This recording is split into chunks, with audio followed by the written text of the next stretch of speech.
AI technology to study the movements of those digital assets and then make the best selection of choices. Now, if you're trying to do it manually, there's no way you can compute with the AI machine. You have the same result as you saw solving the Rubik's Cube.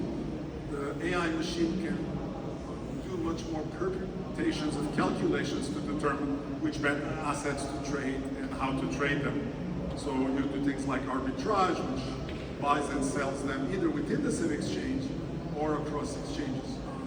Arbitrage in the same exchange is known as triangular arbitrage.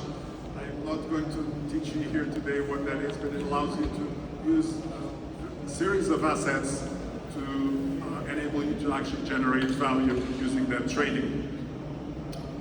You can also create a whole series of changes, and this is known as DeFi, or decentralized finance.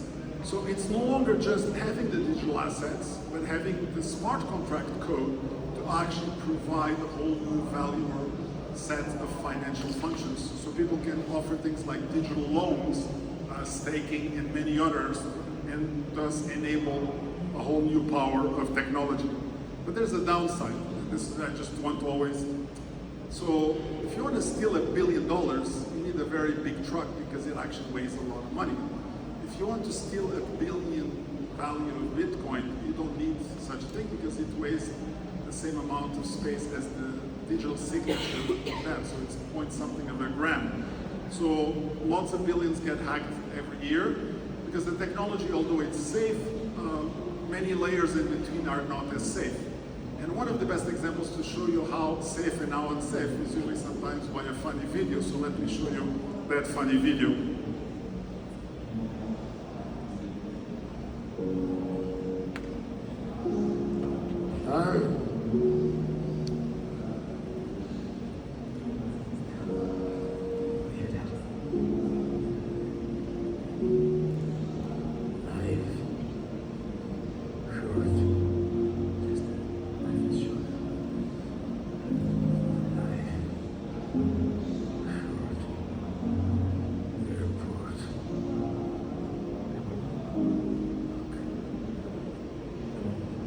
Go ahead.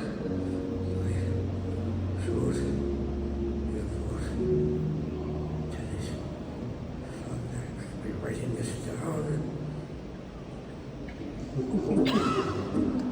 Daddy, look at me. Look at me. What's the last one? Wake up, buddy. It's only 11, Dad.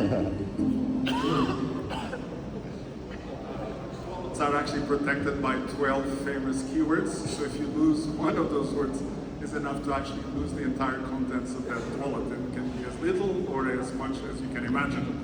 So security is kind of the weakest link in this entire puzzle. But let's take this accelerated to one step. So we have the blockchain as a technology and many others, front end, back end. So something called Web3 got born.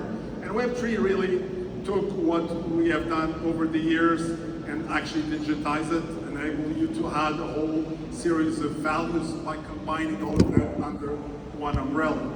So the first version of Web was very centralized and very unique. Web 2 is what we use most today. 98% of the systems are built using Web 2, but Web 3 allows you to do that in a completely decentralized way. We have small examples of Web 3, even in the utilities that you use to browse the internet. So if many of you have started to use something like the Brave browser, as an example of Web 3 technology. So every time you surf to a certain web page or a particular customer, you can actually get rewarded by ads and others directly into your wallet. So what it allows you to do is to use digital asset technology embedded into the application. So you can quickly imagine the power of audience generation of lotteries, gaming, esports, etc. So this Web3 enables the decentralization and protection of the value of those assets in a much more structured way. So one of the important elements is how you actually measure the success of that new generation of digital assets. And the way you actually protect the value is by doing the proper tokenomics of that infrastructure.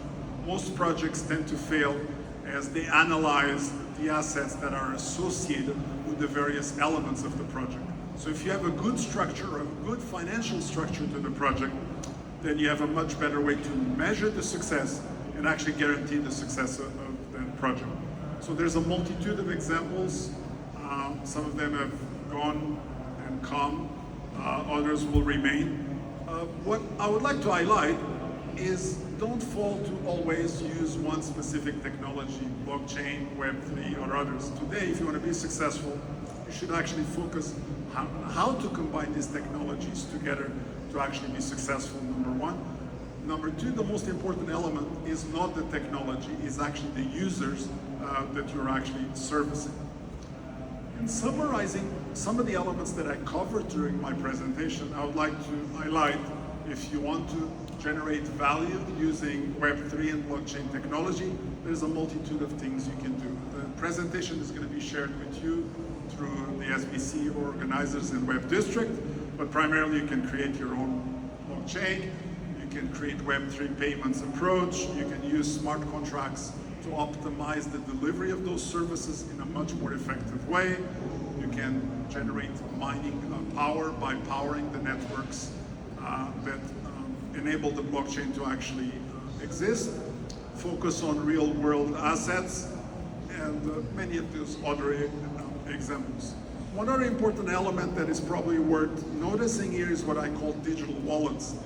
I noticed that here there's actually quite a few financial institutions that are trying to provide services to the attendees and to the operators. So digital wallets provide a multi-digital way to enable both on-ramps and off-ramps and allow you to access a whole new community of users that otherwise it would have been impossible to hold as well.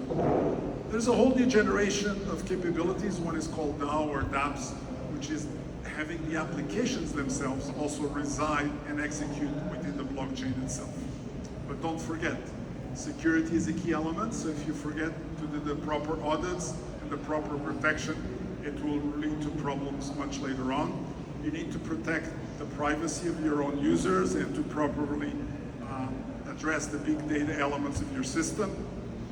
You go to people like BIBA for legal compliance and governance, and governments are starting to get implicated by creating their own digital assets as well. It's probably the fastest growing area, and I think places like US and all that are now looking at it in a serious way where before that was not the case. So to be successful in this business, there's a concept I usually call MBC. I have a book coming out in a few days.